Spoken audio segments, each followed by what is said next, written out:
Let's begin a quick tour of the new Max V2 interface, specifically focusing on how to manage variable pricing packages. Variable pricing is a feature that enables property to apply a rate calculation, multiplier a formula, to a specific days of the week.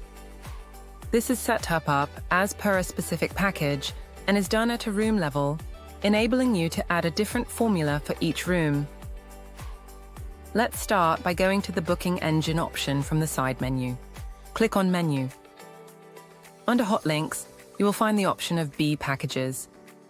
Click on the Action button and then click on the Edit tab. Click on Room Type. Click on the calendar symbol next to the multiplier option.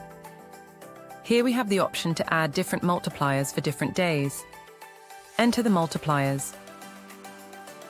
Once all the changes are done, click on Save. Thank you for watching.